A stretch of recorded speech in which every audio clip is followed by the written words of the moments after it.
इस रसायन को खाकर 100 साल तक जीते हैं लोग। जी हाँ, आज हम आपको दिखाने वाले हैं गाय के शुद्ध देसी घी और 20 से भी अधिक जड़ी बूटियों और मेवों से बना हुआ हरियाणा का एक ऐसा शक्तिशाली रसायन जिसे बनाने वालों का कहना है कि कोई इंसान अगर इसे रेगुलरली खा ले तो वो 100 सालों तक जिंदा रहे। तो अगर आपने कभी ये शतायु रसायन बनते हुए नहीं देखा है, इस वीडियो को बिल्कुल एंड तक देखिएगा गाइस, आपको मजा आ जाएगा। इसे बनाने की शुरुआत होती है गौ माता की पूजा करके। उसके बाद यहाँ पर कढ़ाई में गाय का देसी घी लिया जाता है और घी की क्वालिटी इंश्योर करने के लिए ये सिर्फ national dairy research institute Karnal का ही घी इस्तेमाल करते हैं। तो दोनों कढ़ाइयों में घी लेने के बाद घी को गर्म किया गया है और उसके बाद यहाँ पर लेकर आए गए हैं काजू और ढेर सारे काजू डाल दिए गए हैं घी के अंदर। और इन काजुओं को अब यहाँ पर घी में तब तक पकाया जाएगा जब तक कि इनका कलर चेंज ना हो जाए। जब ये काजू अच्छी तरीके से पक जाएंगे तो इन्हें यहाँ से बाहर निकाल लिया जाएगा एक छोटी सी परात के अंदर। काजू फ्राई करने के बाद अब नेक्स्ट यहाँ पर घी में डाले गए हैं बादाम और इन्हें भी तब तक पकाया जाएगा जब तक कि ये बढ़िया तरीके से क्रंची ना हो जाए। उसके बाद बादाम को भी बाहर निकाल लिया जाएगा। इसके बाद नेक्स्ट घी में यहाँ पे डाले गए हैं मखाने। जब पकते पकते मखाने भी घी को अच्छी तरीके से पी लेंगे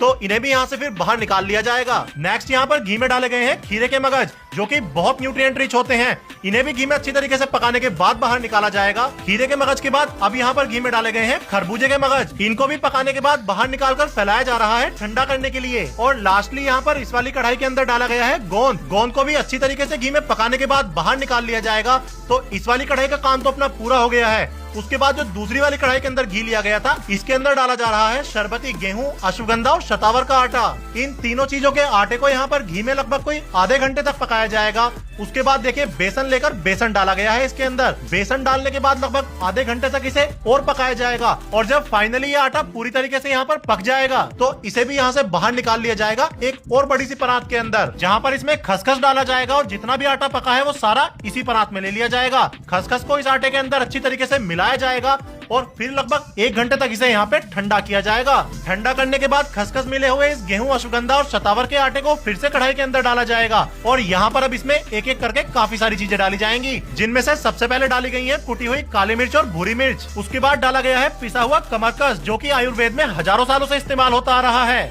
उसके बाद डाली गई है कुटी हुई हरी इलायची, फिर नारियल का बुरादा डाला गया है और उसके बाद जो अपने 2 तरह के मगज घी में भुने गए थे वो लेकर वो डाल दिए गए हैं। नेक्स्ट डाला गया है घी में भुना हुआ गोंद और उसके बाद जो अपने बादाम भुने गए थे वो डाले गए हैं ढेर सारे। बादाम के बाद जो काजू और मखाने भुने गए थे वो डाले गए हैं और उसके बाद फिर से बादाम डालकर इन सबके ऊपर से डाली जा रही है देसी खांड। अब ये जितनी भी चीजें यहाँ पर कढ़ाई में ली गई हैं, इन सबको अच्छी तरीके से मिलाया जाएगा और इनके मिलाने से जो मिश्रण तैयार होगा उसे ही बोला जाता है शतायु रसायन। शरीर के हर अंग को ये मजबूत करेगा, शरीर को नई ताकत देगा और इसका नाम जो है शतायु रसायन। शतायु रसायन मतलब कि आपको 100 वर्षों तक जीवित रखने वाला रसायन है। जो हम आजकल भोजन कर रहे हैं उसमें पोषक तत्व नाम मात्र रह चुके हैं। पोषण के रूप में कुछ ना कुछ हमें अलग से सप्लीमेंट लेना जरूरी है और आप किसी केमिकल, किसी पाउडर को छोड़ करके इस प्राकृतिक वस्तु को ले जिससे कि आपके शरीर को पोषण भी पूरा मिले। यह आपका वजन नहीं बढ़ाता है बिल्कुल भी। हरियाणा के जो लोग 100 साल तक जो जीवित रहते थे उसका यही राज था।